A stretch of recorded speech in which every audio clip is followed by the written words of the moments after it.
This golf ball-sized octopus carries 2 venoms, and one of them can trap you in your own body, wide awake, unable to move.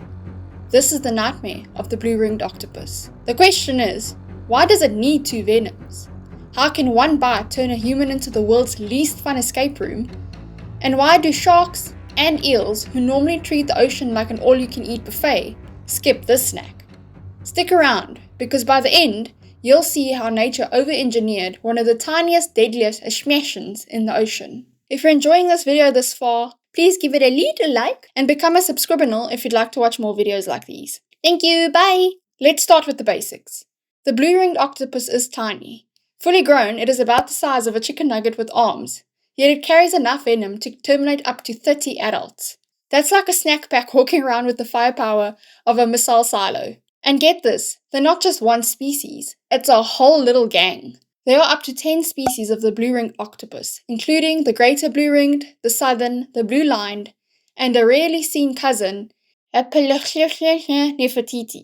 All of them share the same deadly party trick, those neon rings and a penchant for paralysis. It's nature's worst kinder surprise, because you don't get a toy, you get one of the most potent venoms known to mankind. Speaking of venom, why do they have 2 types of venom? Most venomous animals stick with one formula. The blue-ringed octopus is an overachiever. It has 2. One venom is for hunting, the other for self-defense. But why split the chemistry set? Wouldn't one super venom be easier? The answer tells us how it survives in a world where everything wants to eat everything else. The first venom is the hunter's mix. When this octopus grabs a crab, it bites down and injects a cocktail that paralyzes prey almost instantly. Think of it like hitting the pause button on dinner. This venom is efficient, strong enough to stop crustaceans in their tracks, but not wastefully lethal. It's tailored for small prey, not big threats. But then there's Venom B, the defensive mix. This is where things get horrifying. It contains tetrodotoxin, which is 1,000 times more potent than cyanide and one of the most potent neurotoxins known. Tetrodotoxin works by blocking sodium channels in your nerves.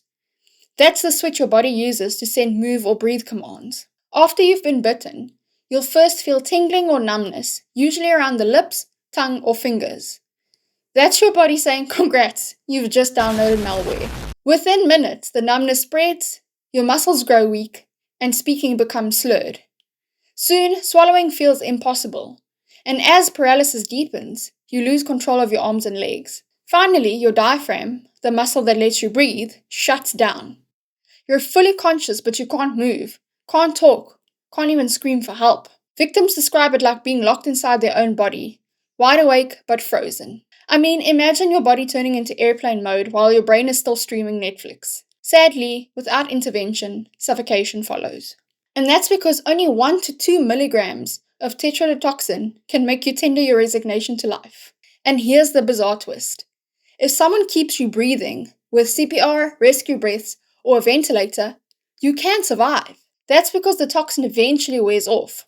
People have come back after hours of paralysis fully aware the entire time. I mean, how crazy must it be spending a night trapped in zombie mode, waiting for your nervous system to reboot? I guess the important question is, how do you avoid them? Well, blue-ringed octopodes live across the Indo-Pacific, from Japanese tide pools down to Australia's coast and out through Southeast Asia. Basically, if you're poking around in shells, bottles, or rocky crevices in those regions, maybe don't.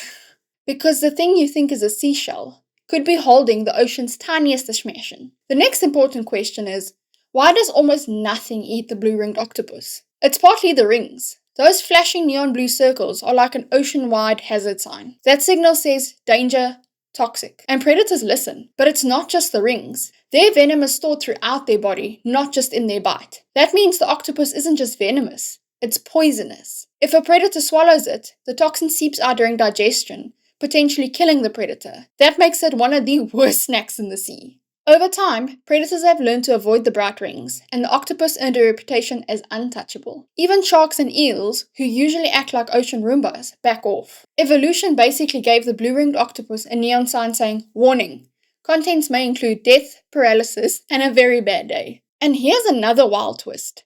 The octopus doesn't even make the toxin itself. Symbiotic bacteria in its salivary glands do the manufacturing. The octopus is basically outsourcing its murder weapons to microscopic interns. This partnership means the octopus can deploy industrial-strength neurotoxin without wasting energy evolving the chemistry itself. It's outsourcing at its deadliest. For all its biochemical firepower, the blue-ringed octopus has a soap opera-level tragic ending. The males die soon after mating, while the females lay around 100 eggs and guard them without eating, gently fanning them with water for weeks. When the babies hatch, she starves and dies. It's like if the deadliest Asshmashin you know turned out to be a single mom who spent her final weeks knitting booties and then killed over. Honestly, nature wrote this one like a telenovela. Next up, let's clear some myths.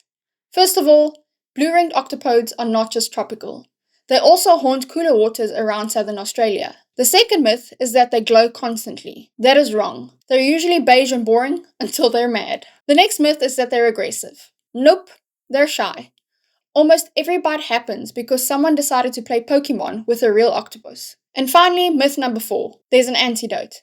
Also, no, there's still no antivenom.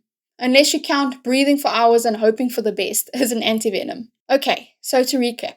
The blue-ringed octopus is a shy little octopus with 2 venoms, one for prey and one for predators. Their defensive mix zombifies humans, the flashy rings keep predators away, and the bacteria roommates keep its poison supply stocked. All that packed into a creature small enough to hide in a seashell. I mean, why is it always the small ones? If you loved hearing about this tiny Asshmashin, hit like before your nerves freeze up, subscribe for more strange ocean stories, and let me know in the comments which tiny animal should I cover next. Before you go, if you thought a tiny octopus with zombie venom was wild, wait until you meet the slow loris.